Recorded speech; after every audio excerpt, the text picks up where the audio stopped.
Olá, turma. Tudo bem com vocês? Espero que sim, hein? Todo mundo com saúde aí, todo mundo bem. Turma, nessa aula de hoje, eu vou iniciar ela aqui com um vídeo fazendo uma revisão sobre a nossa avaliação do dia 28/4 de 2020, certo? Então, nós vamos dar continuidade aqui agora. Vamos trabalhar aqui com a primeira questão. Referente ao conceito de economia, marque a assertiva correta. Então, assim, a primeira questão, ela diz respeito ao conceito de economia. Até porque, como nós estamos estudando esse componente curricular, nós, no mínimo, temos que saber esse conceito de economia. Se alguém perguntar, ou para você mesmo saber. Então, nós temos várias opções aqui. O termo empírico, regulação dos espaços industriais, atende ao problema de escassez de recursos e às necessidades limitadas dos indivíduos, e ciência, que estuda as relações entre famílias, empresas e governo. Então, a nossa resposta correta é aqui a letra D. Ciência que estuda as relações entre famílias, empresas e governo.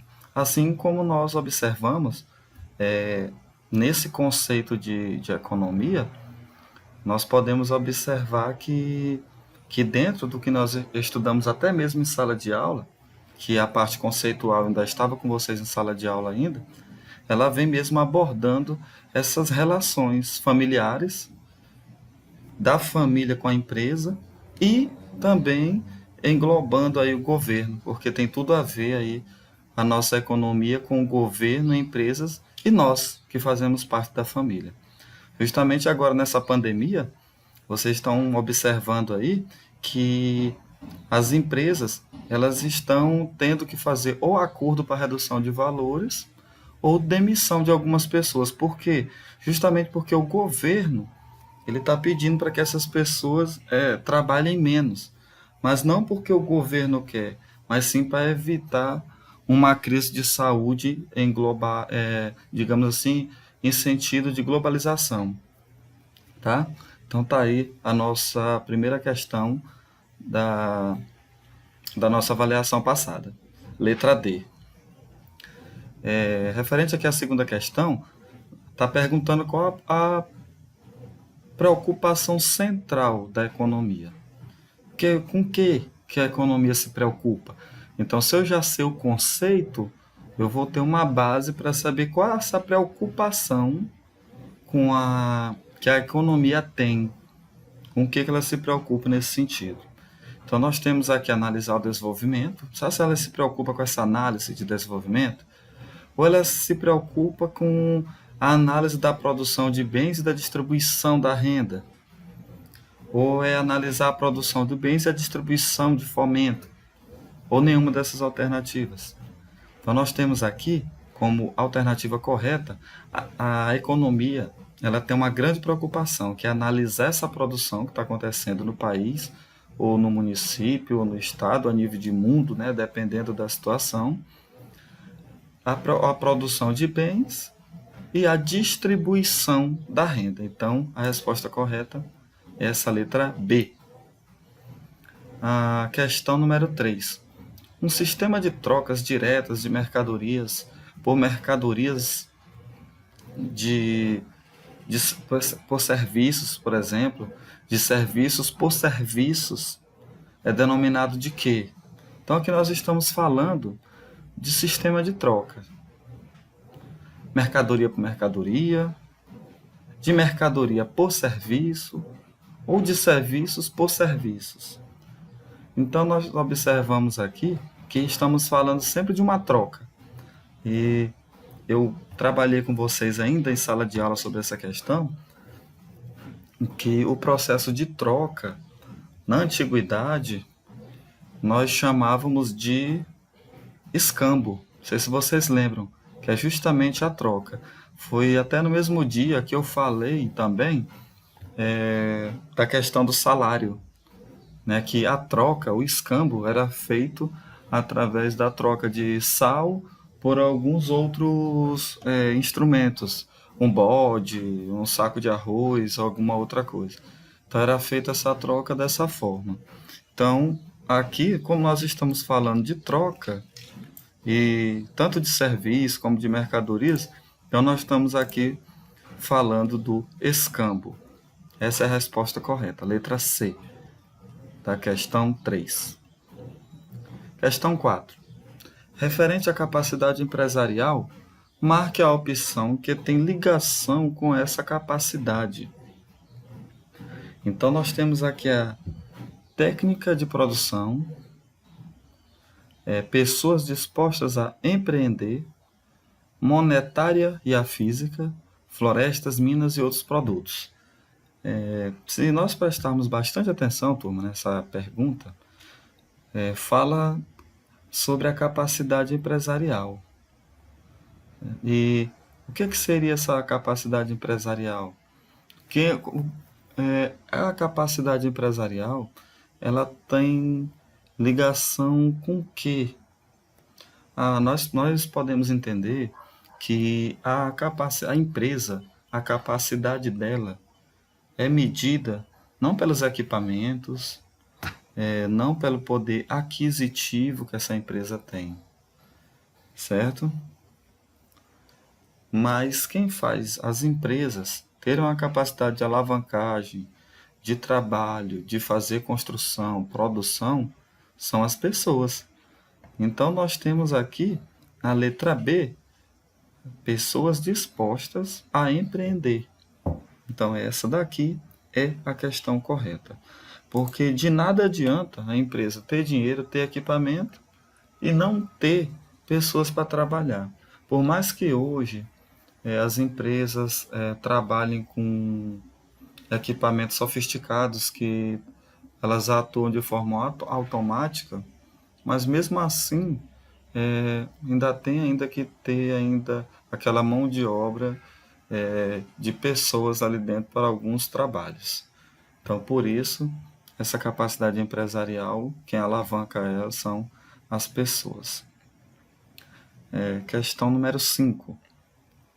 Sobre os fatores de produção, quando é empregado na transformação de mercadoria, o mesmo deve receber. Bom, turma, nós estamos falando esses fatores de produção aqui, nós trabalhamos bastante, com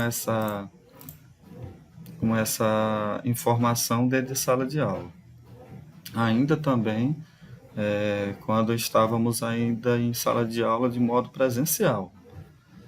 Então, se nós prestarmos aí bastante atenção nessa pergunta, ele está, digamos que não é uma pergunta, mas ele quer saber o sentido, dessa frase sobre os fatores de produção. Quando eles são empregados na transformação, quando eu pego uma madeira e transformo numa cadeira, ela acabou se transformando numa mercadoria.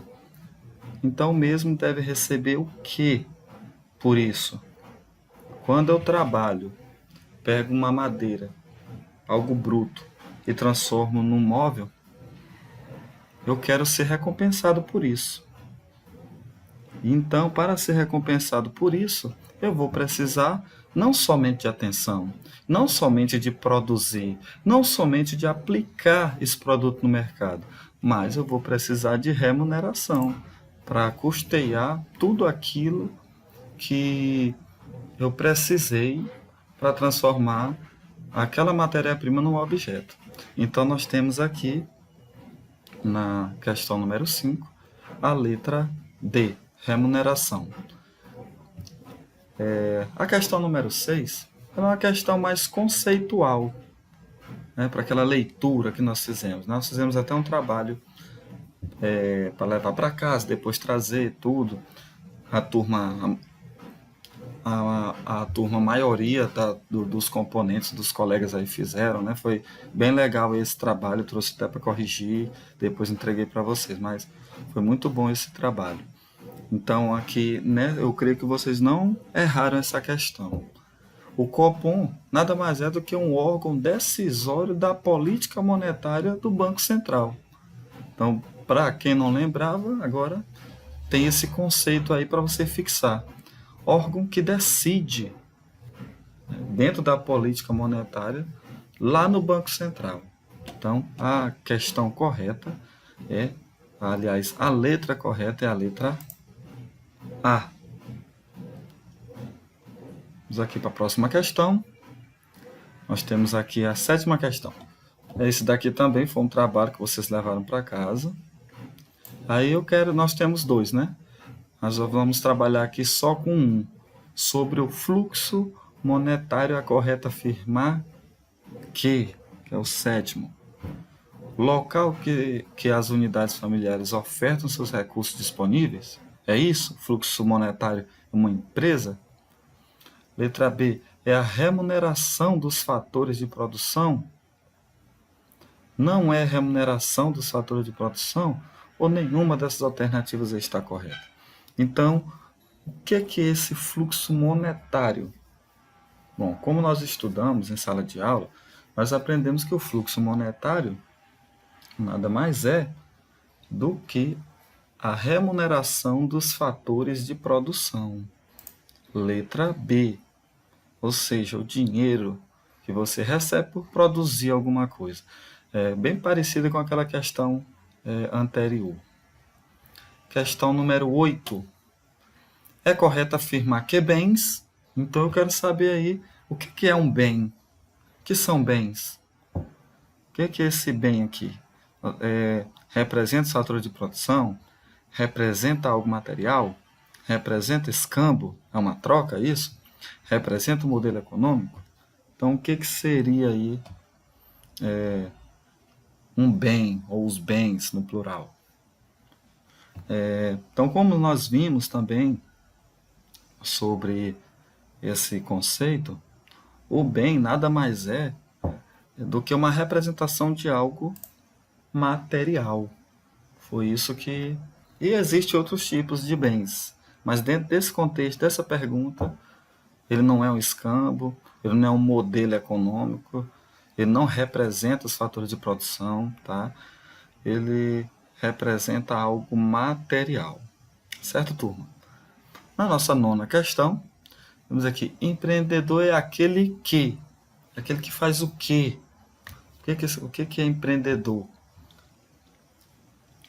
Corre riscos calculados, o mesmo que administrador, mantém suas ideias fixas e sem relacionamento de novas oportunidades, dependente de outros para seu crescimento econômico.